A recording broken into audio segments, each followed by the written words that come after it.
Hello, everybody. Welcome back to my Doki and all totals, and welcome back to Doki Literature Club. I don't know what that said because I clicked, but whatever, it's fine. Let's just do it. Let's get in. Let's do it. I want to go with Natsuki, then we can restart over, blah, blah, blah. I've gotten a little more comfortable here over the past couple days. Entering the club room, the usual scene greets me. Hi, Vagu. Yo, Sayori. Looks like you're in a good mood today. I'm still not used to you being in the club, that's all. I see. That's a pretty simple thing to get you in a good mood. But I guess it's always the simple things with you anyway. Speaking of which, I'm kinda hungry. Will you come to buy me a snack? Will you come with me to buy a snack? No thanks. That's not like you at all! I have my reasons. Why don't we take a look at your purse, Sayori? Why that, all of a sudden? No reason, really. I just wanted to look at it. Sayori nervously retrieves her coin purse. She fumbles with the latch and gets it open. Then she turns it upside down and lets its contents spill onto the desk. Only 2 small coins fall out. I knew it. I could see right through you, Sayori. That's not fair. How did you even know? It's simple. If you had enough money in the first place, you would have bought a snack before coming into the club room. So either you're not hungry and wanted an excuse to take a walk, or you planned to conveniently forget that you spent all your money so that I would have to lend you some. But there's one more thing. You're always hungry, so that leaves that one option. Ooh, elementary, my dear Watson. Elementary. I give up. Don't make me feel guilty. If you feel guilty, that means you deserve to feel guilty. Yuri suddenly giggles. I didn't notice that she was listening, and her face is in her book, as always. I wasn't listening or anything. It was just something in my book. Yuri! Tell Vagu to let me borrow some money. Don't get me involved like that, Sayori. Besides, you should only buy what you can responsibly afford. And frankly, after pulling a mischievous little stunt like that, your suffering is fair enough retribution. I didn't mean that at all. I got too absorbed in my book. I really like when you speak your mind, Yuri. It doesn't happen much, but it's the fun side of you. There's no way you could think that. You were right, though. I did something bad, and now I have to accept the retribution. That still coming from you, Sayori.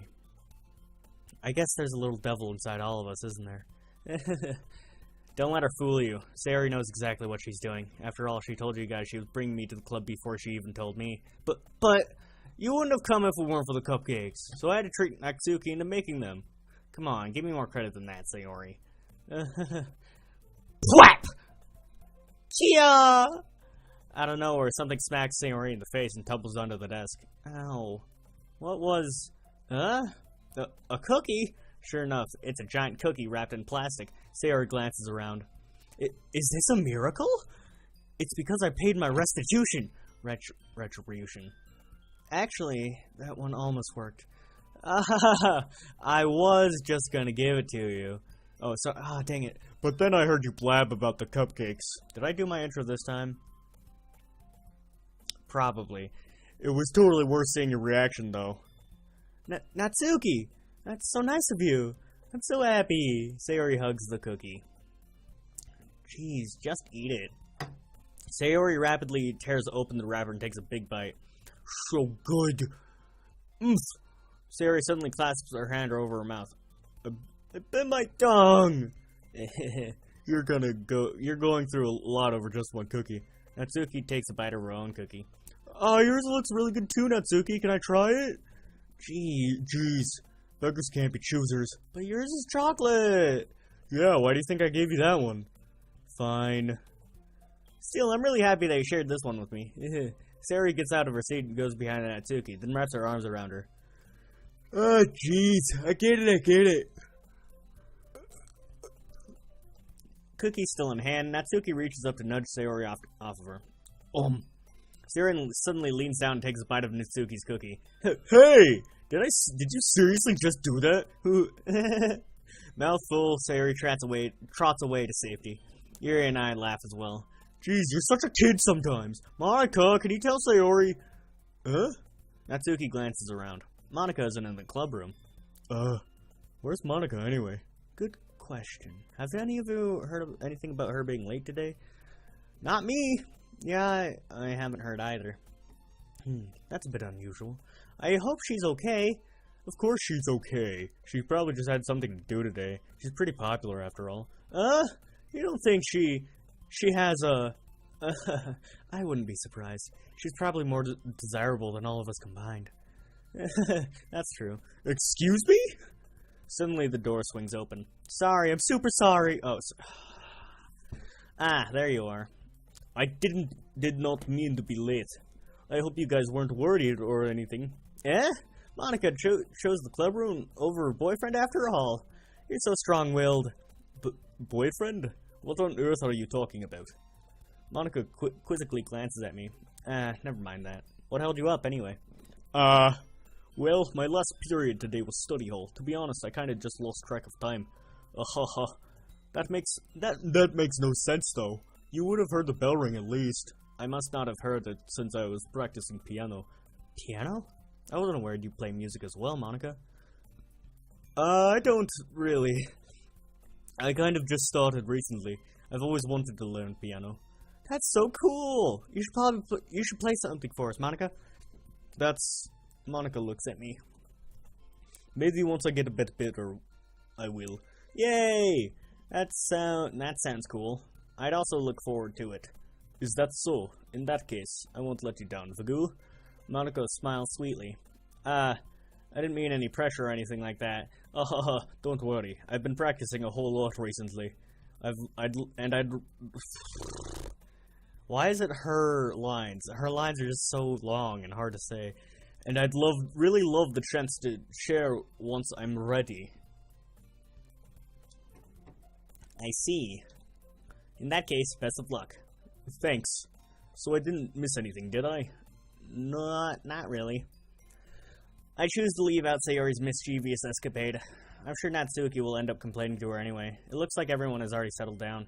Sayori somehow already finished her entire cookie. Yuri's back to her book, and Natsuki disappeared into the closet. It's not long before Natsuki comes up to me expectantly. Yeah. Don't worry, I kept my promise. I pull the first volume of Parfait Girls out of my bag. Natsuki takes it from my hands and quickly turns it over, presumably to check for wrinkles. Hey, I'm not that careless. I handle manga all the time, you know. I just wanted to make sure. Can you blame me for being paranoid? I don't give people manga every day, you know. That's true. I don't blame you. Well, anyway, let me put this one back. I'm gonna get the next one, okay? Natsuki makes her way up to the closet. Hey, Val. God. Doing Natsuki's voice makes me yawn. So, you're gonna tell me everything you thought, right? Where did this volume leave off again? I forget. The chapter ended when Minori and Alice found Monica! Natsuki's voice resonates out from inside the closet. I peer inside. All of Natsuki's books are lined up on the top shelf. Did you move my manga again? Sorry. The teacher got mad at me for taking up so much space in her closet, so I had to move some stuff around and clean up a little bit, comrade. Would you like to buy nuclear arms? No? Okay. It's all still there. I just had to organize it a bit. Ugh. The top shelf is far above Natsuki's head. She makes a futile hop, trying to figure out how to reach her manga. Jeez, this is so inconvenient. I'm moving all these belt back down. There's plenty of room on these shelves. And besides, they're really pretty to look at when they're all lined up. Why would you waste that on the top shelf? Natsuki, there's a stool on the wall there. In the closet, there's a collapsible stool hanging on the wall. If you want, I can reach up there and hand them to you. I can get them myself. Natsuki grabs the stool from the wall and unfolds it. You think I'm too short or something? I mean... I knew it! Well, you know what? Just watch me. Natsuki hops onto the stool, which ends up being a little wobbly because of its collapsible design. Careful. I know what I'm doing! Standing on the stool, Natsuki's fingertips reach the top shelf. The stool would be enough for me to easily grab the books, but Natsuki is being stubborn as usual. Natsuki uses her fingers to scoot one of the smaller boxes to the edge of the shelf. See? Yeah! The box suddenly tips. Natsuki barely catches it before it falls to the floor. The stool wobbles. Whoa! Losing balance, Natsuki hops off the stool. Thankfully, she was able to stay on her feet. She holds the box triumphantly. There! Almost having almost fell, Natsuki is a bit shaken up. Jeez. No need to prove yourself to me. There's no way you'll be able to get the bigger boxes like that. I can reach them, so just... I said I can do it! I don't want your help, okay? I'm gonna get a chair, so just hang on. Natsuki forces her way past me out of the closet. Let's see... The classroom chairs have desks attached, so they're too inconvenient to fit inside the small closet.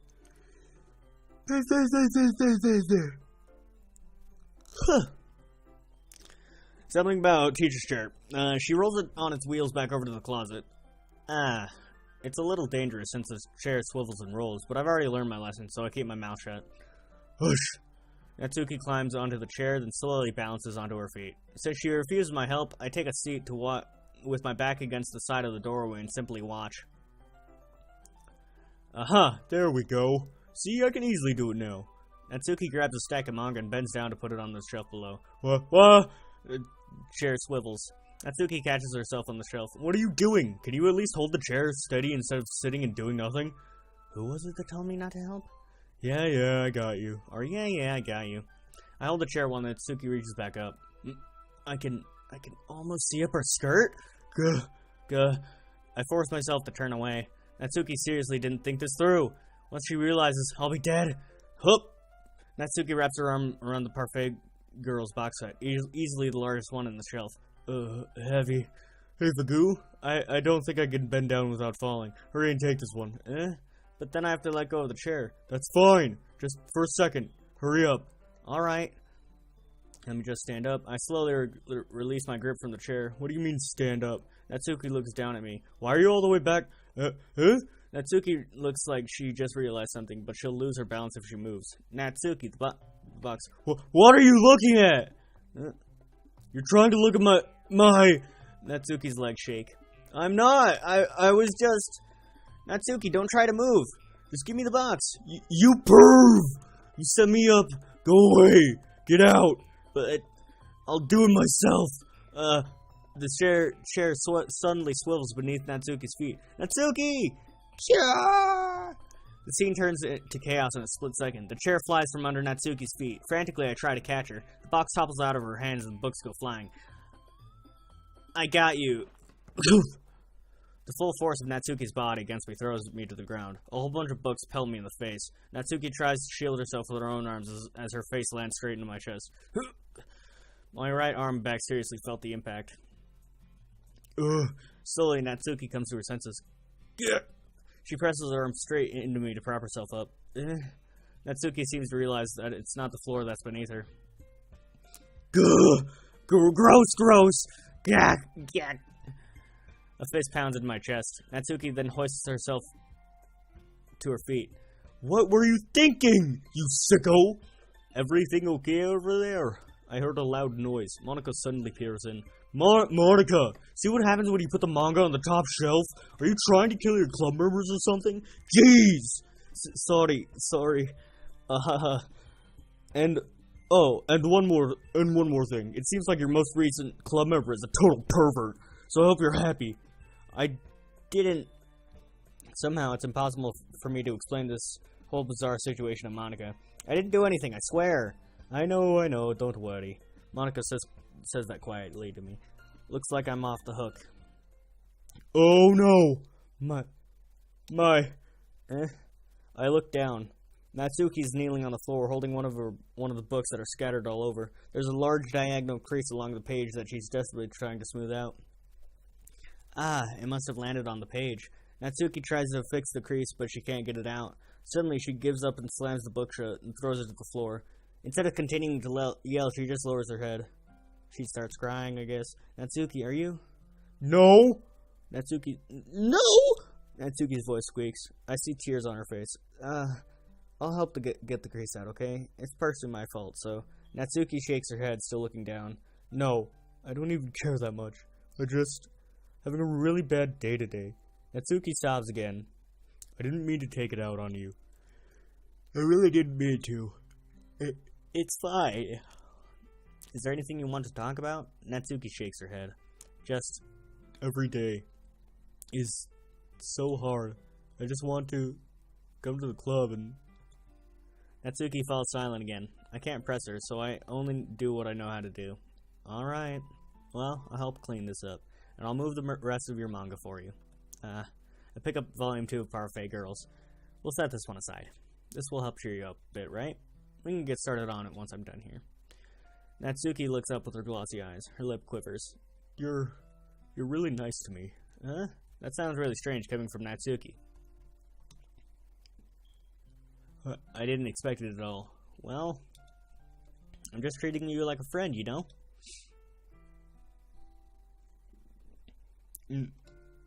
Natsuki lowers her head and stifles another sob. I'm not sure what happened to her today, but being nice is the least I could do. The next couple of minutes are silent between us as I begin gathering the scattered books. I make sure to slip them into the box in their correct order. After a little bit, Natsuki starts helping. It isn't long before we're done, and I hoist the box onto the shelf where Natsuki wanted to put it. Then, I get on the stool and quickly finish moving the rest of her books from the top shelf. Alright, that should do it. I hop off the stool. Natsuki averts her gaze. Thanks. It's nothing. Natsuki is holding the volume aside in her hands. Alright, I'm ready. Good. Even if you weren't, I'd make you anyway. You're taking responsibility for what you said. The thing about cheering me up. If you insist. We sit in the same spot as last time, and I open the second volume. Natsuki's mood quickly improves, laughing and pointing things out to me. She's surprisingly sharp, making note of a lot of subtle repeated jokes and background elements. In the end, I'm pretty impressed by how everything ties together in this manga. I guess Natsuki has good taste after all.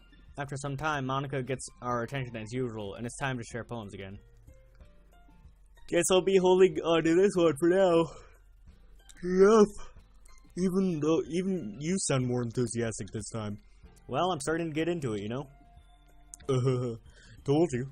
Yeah. I return to my seat and slip the book into my bag. Let's go... Sayori. Ooh! I like this one, Vagu! It has some really nice feelings in it. I'm glad. Does that mean it's better than yesterday's? Let me think. I don't know. I guess I like them both. That's not very helpful, you know. Well, I'm not very good at figuring out if poems are good or bad. But that's why I just go by my heart. If it makes me feel things, then it must be a good poem. I'm not sure that's exactly how it works. Then again, I guess conveying feelings is a pretty important part of this whole thing. Yeah, maybe. Honestly, I don't even know what kind of writing you like in the first place. Yeah, me neither. Ugh. Why don't you at least try giving it some thought? You want to write something for me? That's so sweet. Yeah, right. But you're always thinking about other people. You need to think about yourself once in a while. If you don't, you might end up getting hurt at some point. Well, I don't really know what you mean, but I'll try to keep that in mind. Well, whatever. Anyway, let's see. I guess I like happy poems. Wait, sometimes I like sad poems too. Sometimes a little bit of both. There's a word for that, right? What's the word I'm looking for? Bittersweet. Yeah. I like things that are happy and things that are sad. Happy and sad? I can't see you liking something sad, Sayori. Well, I like happy the most, but sometimes when you have a little rain cloud in your head, a sad poem can help give the rain cloud a little hug and make a nice happy rainbow. Sayori, that's unexpectedly poetic. It is? Maybe I'm getting better at expressing my feelings after all. Thanks, Vagu. I should go write that down then. You can read my poem now, okay? Bottles. I pop off my scalp like the lid of a cookie jar. It's the secret place where I keep all my dreams. Little balls of sunshine, all rubbing together like a bundle of kittens. I reach inside with my thumb and forefinger and pluck one out. It's warm and tingly. But there's no time to waste. I put it in a bottle to keep it safe. And I put the bottle on a shelf with all the other bottles. Happy thoughts, happy thoughts, happy thoughts. In bottles, all in a row. My collection makes me lots of friends, each bottle starlight to make amends. Sometimes my friend feels a certain way. Down comes a bottle to save the day.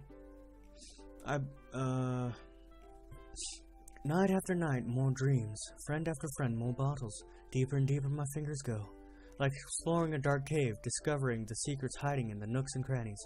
Digging and digging, scraping and scraping. I blow dust off my bottle caps. It doesn't feel like time elapsed. My empty shelf could use some more. My friends look through the locked front door. No!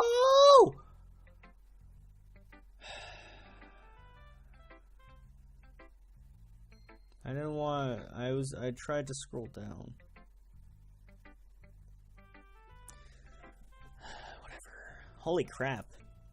Sari, did you really write this? Of course I did. Didn't I tell you yesterday I was going to write the best poem ever? Yeah, but... I mean, I didn't expect something like this coming from you. Monica taught me a whole lot, and I've been really in touch with my feelings recently. I see that. It's almost kind of creepy. Creepy? Well, not exactly. Maybe because I'm so used to you being cheerful. Well, never mind. I'm thinking too hard about it. The point is, it came out good, so you should be proud of it. Aw, thanks. I feel like I was meant to express myself this way. It even helps me understand my own feelings a little bit better. Writing is like magic. You've gotten pretty passionate about this, huh? I hope you keep it up. Yeah! Writing's the best. I'm gonna keep writing until I die. Don't get ahead of yourself. Sari's always had a habit of getting obsessed with something before dropping it more than a week later. I wonder if this one is one of those times. But seeing the passion in her eyes makes it hard for me to be pessimistic. Let's go with Yuri. Is it my turn? Let's see how it compares to yesterday's. I see. It's a bit different. I respect you for trying different things, Fabu. Were you inspired by Natsuki's poem? Or Sayori's, perhaps? Well, I guess you could say that. I thought so.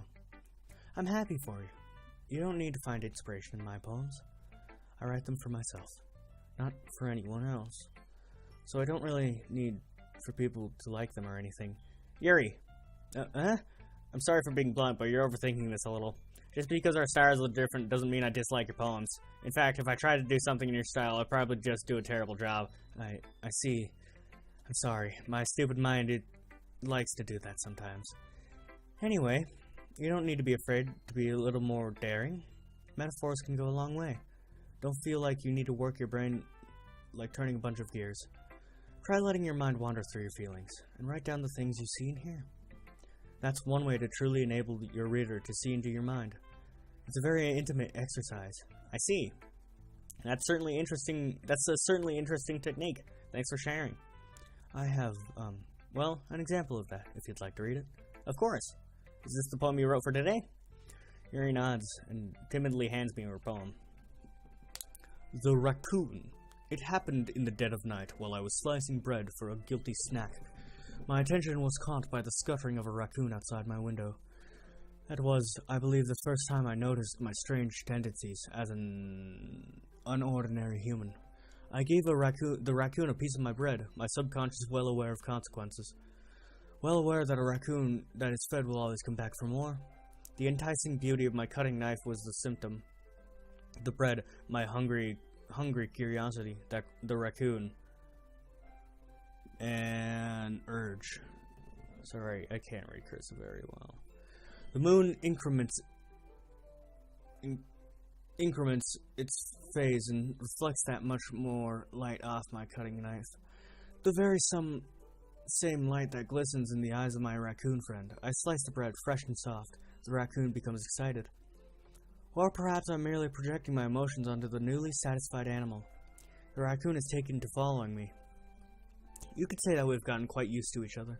The raccoon becomes hungry more and more frequently, so my bread is always handy. Every time I brandish my cutting knife, the raccoon shows me its excitement, a rush of blood, classic Pavlovian condition. I slice the bread, and I feed myself again. That's...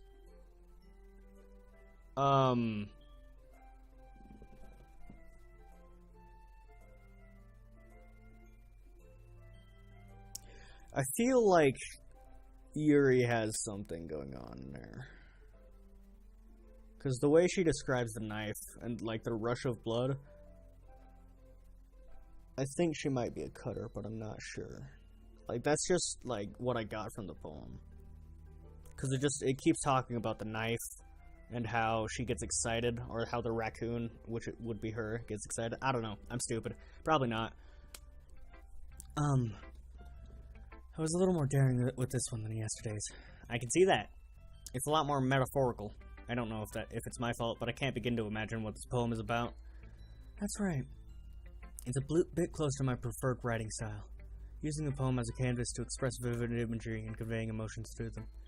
Yeah, if I take it at face value, then I can't even figure out what it's supposed to mean. Well, I think it's something that different people can relate to in their own way. I wanted to express the way it feels for me to indulge in my more unusual hobbies. Yeah, see, it's a hobby! I don't like it. It's those sorts of things that I'm usually forced to keep to myself, so I sometimes enjoy writing about them. Why do you keep them to yourself? Because they're embarrassing, and people would make fun of me. Don't you have anything like that, Fagu? Well, yeah, I guess I do. I feel like everyone has a little something like that. The best way we can do is respect each other and our individualities, even if it's difficult sometimes, and some things make us uncomfortable. After all, if I hadn't learned to embrace my own weirdness, I would probably hate myself. I might be ranting a little bit now, but I'm glad that you're a good listener. Okay, so that does it for this episode, because it's like 26 minutes in. Thank you everybody so much for watching this video. If you liked it, leave a like down below, and of course comments are always appreciated. And if you want to see more of my dippiness and my doing, subscribe. And I'll see all of you guys in the next video.